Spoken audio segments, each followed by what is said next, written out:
Assalamu alaikum wa rahmatullahi wa barakatuh. Bienvenue de tout cœur sur la chaîne Motivation Islamique, un espace de lumière, de sagesse et d'amour pour tous ceux qui cherchent la vérité et la proximité avec le très haut. 1. Le silence de la nuit et l'appel de ton âme. Lorsque la nuit tombe, quelque chose change. Les bruits du monde s'effacent lentement, un à un. Les lumières artificielles s'éteignent ou deviennent lointaines, tamisées, presque respectueuses du calme qui s'installe. Dans ce silence rare, le cœur commence à entendre ce qu'il n'entend jamais en pleine lumière. Lui-même. C'est là que commence le vrai dialogue. Pas celui que tu as avec les autres, pas celui que tu fais semblant d'avoir avec toi-même, mais celui qui naît entre ton âme et celui qui l'a créé. La nuit est un miroir. Elle ne ment pas. Elle te met face à toi-même. Le masque tombe quand il n'y a plus personne pour le regarder. Et si tu es honnête, tu sens ce poids, un vide, une fatigue que le sommeil ne soigne pas, une distance intérieure que rien ni personne ne comble. C'est ton âme qui parle. Elle te dit « Reviens ». Pourquoi fuir encore? Pourquoi t'étourdir dans ce qui t'éteint? Tu sais, au fond de toi, que ton cœur n'a pas été créé pour la distraction constante. Il a été créé pour se tourner vers la source, vers Allah. Mais tu t'égares, et pourtant il t'attend toujours. Regarde autour de toi. Tout dort. Les murs ne bougent plus. Le monde extérieur est en pause. Mais ton cœur, lui, bat. Il t'appelle. Il t'implore. Fais-le taire un instant. Écoute enfin.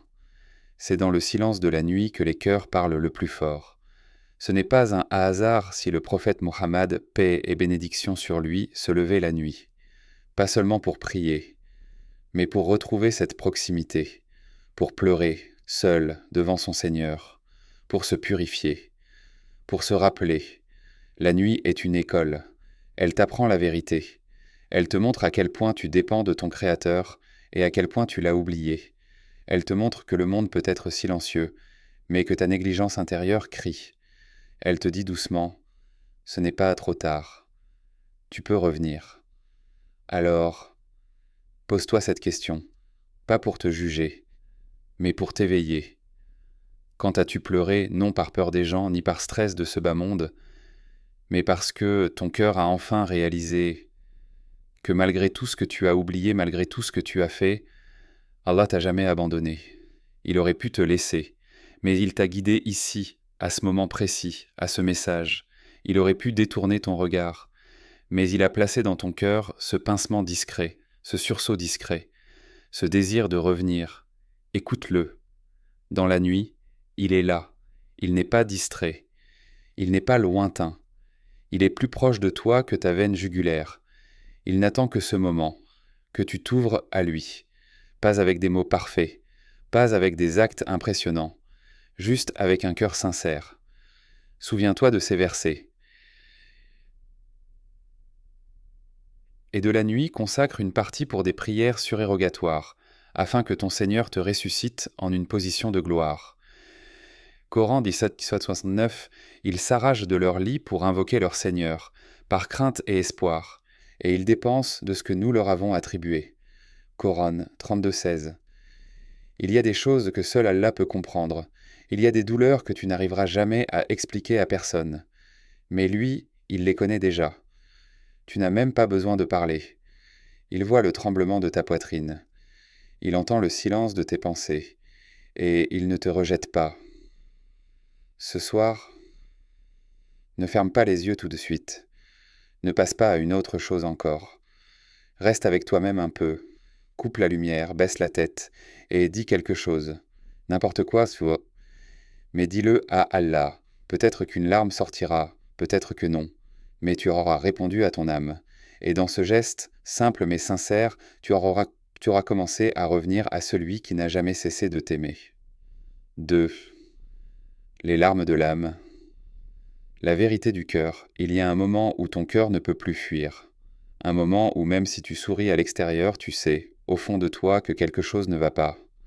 Tu fais tout pour t'en détourner. Tu scrolles. Tu regardes des vidéos. Tu ris avec les autres. Mais à chaque silence, à chaque battement plus fort dans ta poitrine, c'est ce vide qui revient. Et plus tu l'ignores, plus il se creuse. Tu sais ce que c'est? C'est ce qu'on appelle la distance avec Allah, pas une distance physique, mais une distance intérieure, une fracture. Quelque chose s'est brisé à force de l'oublier. Tu fais ta prière peut-être ou tu ne la fais plus.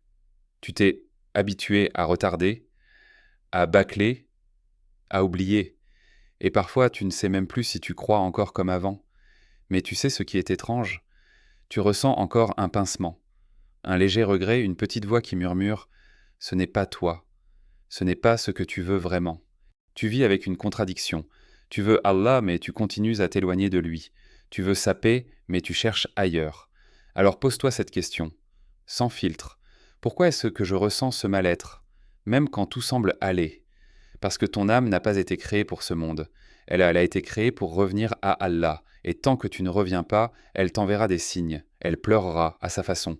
Tu ne peux pas vivre dans la lumière si tu as fermé la fenêtre. Tu ne peux pas ressentir la paix si ton cœur est plein de poussière. Et cette poussière, ce sont les péchés. Pas seulement les grands, mais l'accumulation quotidienne de négligence. Un jour sans prière, une parole que tu n'aurais pas dû dire, un regard déplacé, un oubli de l'istighfar, un cœur qui devient dur, lentement, imperceptiblement. Et un jour, tu ne ressens plus rien. Le prophète, paix et bénédiction sur lui, a dit « Il y a une parcelle de chair dans le corps. Si elle est saine, tout le corps est sain. Si elle est corrompue, tout le corps est corrompu. Il s'agit du cœur. » Cité dans Al-Bukhari et Muslim. Alors comment est ton cœur, aujourd'hui? Sois honnête. Pas avec moi, pas avec les autres. Avec toi-même. Est-ce que tu sens qu'il bat pour Allah? Ou est-ce qu'il est fatigué, usé, sec de larmes, vide de lumière? Tu veux changer? Tu n'as pas besoin d'être parfait, mais tu as besoin d'être vrai. Et ça commence maintenant. Pas demain. Pas quand tu seras plus près. Maintenant. Car Allah n'attend pas que tu sois propre pour venir à lui. Il t'accueille tel que tu es, brisé, fatigué, sale même intérieurement, mais sincère. Écoute bien ce verset. Dis, ô mes serviteurs qui avez commis des excès à votre propre détriment, ne désespérez pas de la miséricorde d'Allah, car Allah pardonne tous les péchés. Coran 39-53. Ne désespère pas. Même si tu as tourné le dos 100 fois, même si tu t'es enfoncé dans des fautes dont tu n'oses même plus parler, Allah connaît tout. Et pourtant, il continue de te tendre la main. Pourquoi crois-tu que tu écoutes ce message maintenant? Ce n'est pas une coïncidence. C'est un appel, un rappel, une preuve que tu n'es pas oublié. Tu peux pleurer, pas par honte devant les gens, mais par reconnaissance devant ton Seigneur. Tu peux t'effondrer seul dans ton coin. Et Allah entendra cette chute silencieuse mieux que tous les cris du monde. La vraie force, ce n'est pas de ne jamais tomber, c'est de retourner à Allah après la chute. Et si tu penses que ton cœur est trop dur pour pleurer, sache que ce n'est pas une fatalité. Le cœur se nettoie, il se réveille, il peut revivre, mais il faut le nourrir de silence, de Coran, de sujoud, de larmes, de sincérité. Il faut que tu ouvres la porte, même juste un peu, et Allah, lui, fera le reste. Il n'est jamais loin, c'est toi qui es parti. Mais il t'a attendu. 3. Prépare ton cœur. Cette nuit pourrait être la nuit.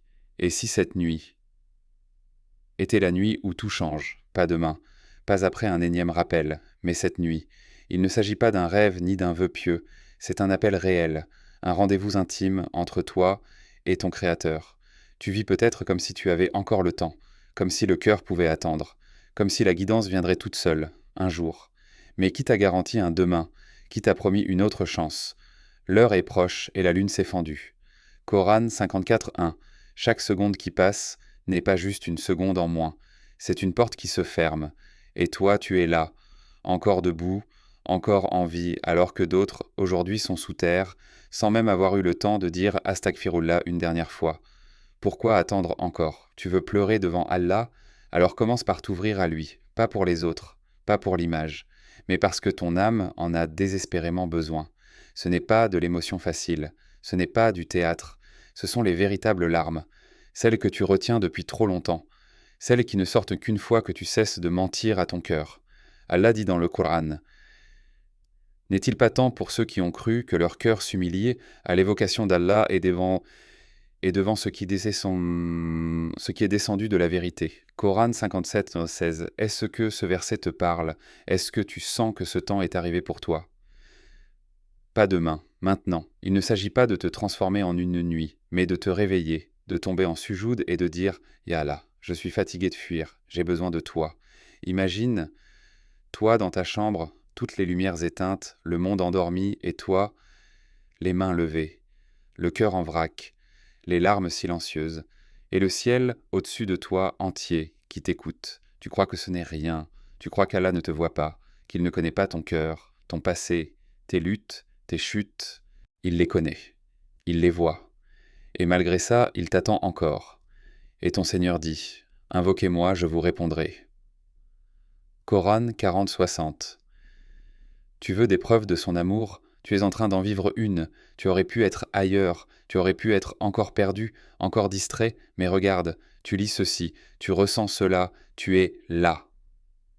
Alors, prépare ton cœur, pas pour une performance, pas pour impressionner, mais pour t'abandonner, enfin. Il n'y a rien de plus pur que les larmes d'un cœur sincère, et il n'y a rien de plus puissant qu'un cœur qui revient vers Allah dans la nuit, quand tout dort, quand l'âme se met à nu. Le prophète a dit, « Le serviteur est le plus proche de son Seigneur lorsqu'il est en prosternation, alors multipliez les invocations. » Sahih Muslim, alors. Fais ce pas. Cette nuit, abandonne ton téléphone, coupe le bruit, éteins les lumières, fais tes ablutions, et place ton front sur le sol, et là, dis ce que ton cœur garde depuis trop longtemps. Laisse-le craquer, laisse-le parler, laisse-le pleurer, et peut-être, juste peut-être, Allah t'accordera une nuit comme il l'a accordée à ses serviteurs bien-aimés, une nuit où ton cœur enfin s'incline, et où ton âme trouve la paix qu'aucun monde ne pourra jamais t'offrir. Et si cette nuit était la tienne, tu as écouté, tu as ressenti, et maintenant tu sais que ton âme appelle, tu sais que ton cœur est se fatiguer, tu sais que cette nuit n'est peut-être pas comme les autres. Alors, ne laisse pas ce moment disparaître comme les autres, ne laisse pas cette sensation glisser comme un frisson passager. Ne retourne pas à l'oubli, tu peux tout recommencer. Tu peux pleurer, tu peux supplier, tu peux retourner à Allah là maintenant comme tu es. Il t'attend, depuis toujours. Il n'a jamais fermé sa porte, il n'a jamais cessé de t'aimer. Et si tu savais ce que signifie une seule larme sincère versée pour lui, tu ne retiendrais plus rien. Tu t'effondrerais, non pas par faiblesse, mais par libération. Car le véritable apaisement ne vient pas quand le monde t'applaudit, mais quand Allah te regarde et qu'il accepte ton retour. Cette nuit, fais ce qu'aucun souvenir n'effacera. Fais de ton cœur un sanctuaire, et laisse Allah l'habiter à nouveau. Tu ne t'en rendras peut-être pas compte maintenant, mais un jour, tu repenseras à cette nuit, et tu diras, c'est ce soir-là que tout a commencé. Merci d'avoir suivi cette vidéo jusqu'au bout. Si vous croyez, vous aussi, en la force du dialogue et de la nuance, n'oubliez pas de vous abonner, partager et faire entendre votre voix en commentaire. À très bientôt sur la chaîne. Inch'Allah.